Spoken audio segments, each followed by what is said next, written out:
Welcome to Benny's BikeSocial, welcome to Spain, and welcome to, you've guessed it, the BMW R1300GS. Arguably the most important bike for 2024. This is the daddy, this is the ultimate, this is the GS.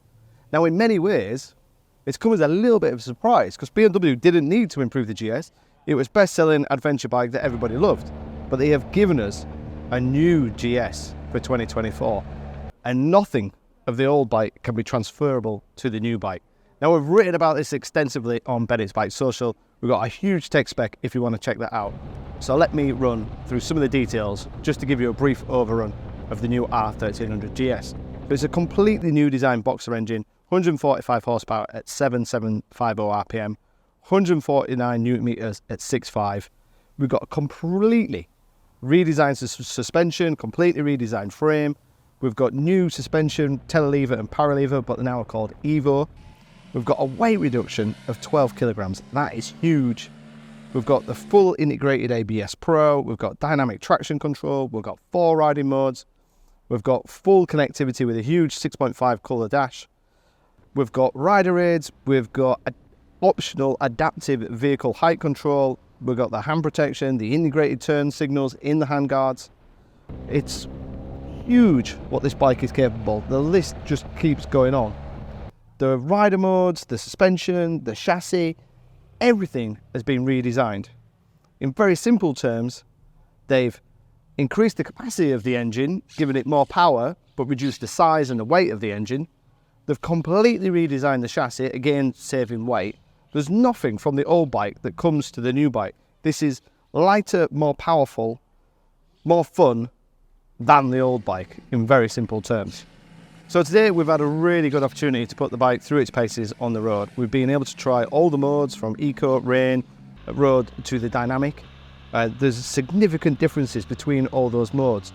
Because we've got more power, BMW are able to increase the distances between those modes, where before the modes were pretty similar, they would move a little bit, but now when you go from Road to Dynamic, there's a big step. There's a real noticeable step. It's same with the suspension. When you go from Road to Dynamic, the suspension completely changes. It's very much a different bike. We've had the opportunity to really test it in all kind of scenarios. We've been in the city, we've tried the adaptive cruise control, we've been up in the hills, and we've tried the performance. Straight away, as soon as you get on the bike, when I left this lovely hotel, it feels GS-like, but not GS-like. So when you look down, you see the cylinder heads and you see the BMW logo, and it's a GS. But for me, as a smaller rider, I'm much more secure on the ground. It's much narrower, it's much lighter, it's much smaller. It's less intimidating than the old GS. Far less intimidating than the old GS. I mean, how good is this? The old bike was great at covering distance at speed. But the new bike is just so agile. It's almost like, if you're old enough to remember a Mega Moto, like a Supermoto GS at times. And it's not difficult either. I mean the old bike was never difficult to thrash and go fast on, but it's even more manageable, lighter. And I'm only tickling the throttle, I've only got it in Dynamic Pro to get that suspension to just hold itself a little bit in the corners, because when you're in the road, there's a bit on the soft side, it's mega windy. I mean, I'd probably just have road throttle with dynamic suspension, which I'm sure you could do within the menu. I mean, this thing will probably make you a cup of tea.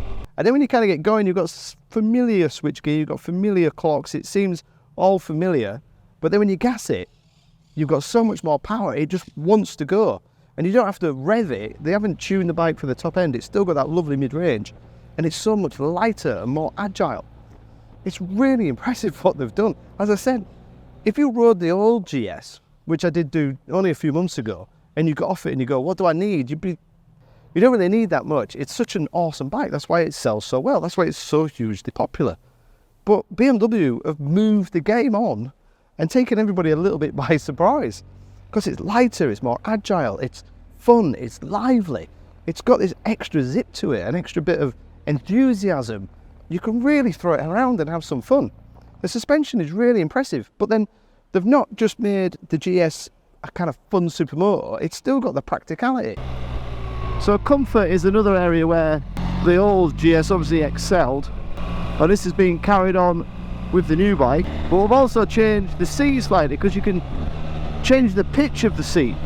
You can have it like more sporty, like a supermoto, or flatter. You can also do that for the pillion. There's optional seats for the pillion. You can't take the seat off and lower it. So basically, when you buy the bike, you decide what seat height you want, and then obviously if you want the lower seat, you go for the lower seat or the taller seat. Bars you can change as well. It is like having a custom made to measure kind of bike. So I'm just under 5'7", and I've not needed to not wanted to have the suspension where you can press a button and change the suspension. So basically there's an auto button, which is an auto suspension, which is an optional extra, whereby when you get below 30, well, basically when you slow down, it takes the preload off the shock, which means it lowers the seat by 20mm. Now we've got an electric screen, which the old one never had, that everybody's been screaming out for. In terms of electrics, it's moved the game on a bit. We've got the adaptive cruise control, we've got the lane change warning system, and we've got the front collision warning.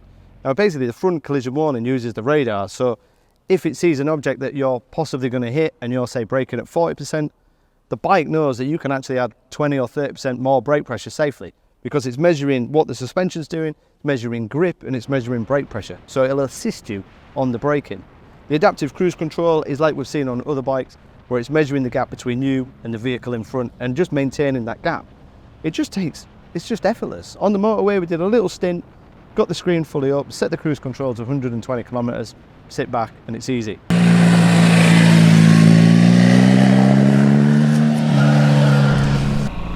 The handling is really impressive, and this has got all the qualities that the old one has, but now you've got more lightness, even easier, and more power if you want it. I mean, we're just, what are we, 2 to 4 grand, we're tickling the thing, and it's just easy.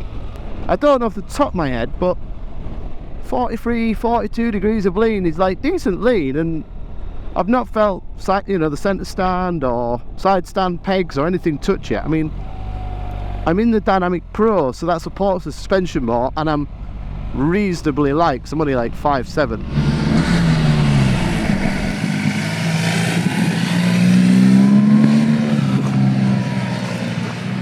So a little update after this morning's ride.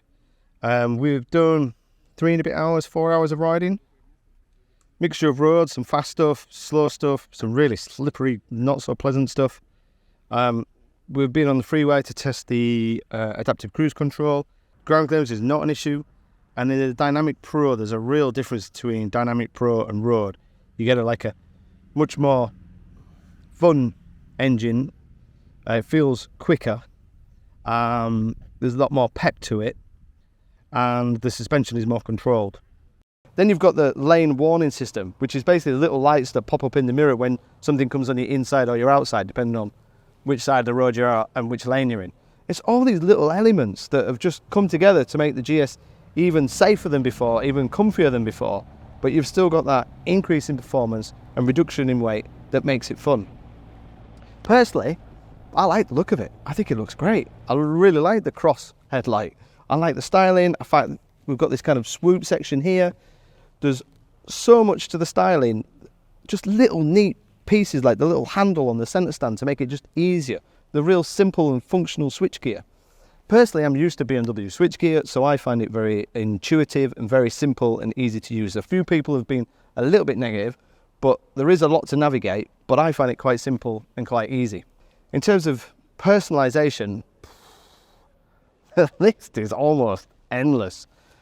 You can have different seats for the pillion, for the rider, different bars, different colours, different spec, different luggage, different tail, different luggage, different top boxes, different colours, different wheels, different tyres. Literally, you can personalise this bike to exactly how you want. Another neat little function is the adaptive vehicle height control, which basically, if you select it and you pick it as an optional extra, will lower the seat 20 mil when you come to a slow speed.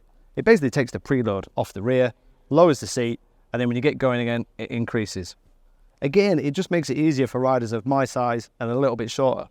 But to be honest, I've not really used it because with it being so narrow and so light, I've not felt the need for it. That might be a little different when we try it off-road. But that's the end of day one. Tomorrow we're going to try a little bit of off-road, only some lightness. So, as you can tell, today is off-road day. So yeah, we've got like, basically just tick more specs. So we've got off-road bias tyres, we've got the crash protection. That's quite a drop. We've got a smaller screen that's no longer electronic. So that's just a standard fixed screen. So because also in Enduro mode rather than Enduro Pro, because I just want to get used to it. Well, that's the idea. The old GS was kind of really had a nice balance to it, to be fair, and it was dead easy to ride. And yeah, this feels pretty much a foot lighter. So yeah, I'll just have a little play. Traction's working. It's just the ABS. Yeah, I got off-road ABS. I'll sit down with the engineer in a bit and we'll have a quick chat about what the modes do. So first impressions off-road. It's the tank feels very different because you're much closer to the front of the bike. You get more over the front. This tank is not intrusive on your like inner thighs, and it feels lighter, far less intimidating than the old bike. I mean, I like the old bike off-road, to be fair. I thought it was really simple, a lot easier than a lot of people thought it was. Pegs are really in a nice position, there's nothing kind of like intrusive on my ankles. Power in this Enduro mode is nice as well. Oh, what a beautiful morning. So we have done some proper miles today. Yeah. What time is it now? Come up to 5 o'clock and we've still got another 50-60k to get back to the hotel. Lean angle is a bit more impressive, 44, 47. Yeah, all kind of changeable conditions, and the more you get used to it, the more you kind of, just little things like getting used to the switch gear and the way this DCT light lights up when the traction kicks in, that's quite cool.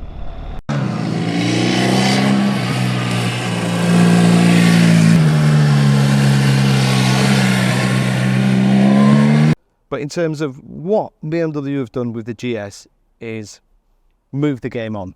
They really didn't need to. They only needed to improve the old GS in a few little areas. But what they've done is made it considerably lighter, given it considerably more power, make it more usable, more friendly, easier, less intimidating, added more safety, and given you a range of specs that will fit any need. It's hugely impressive what they've done. The only problem now they're going to have is the stampede towards BMW dealers, and I feel sorry for the guys who've got the current GS.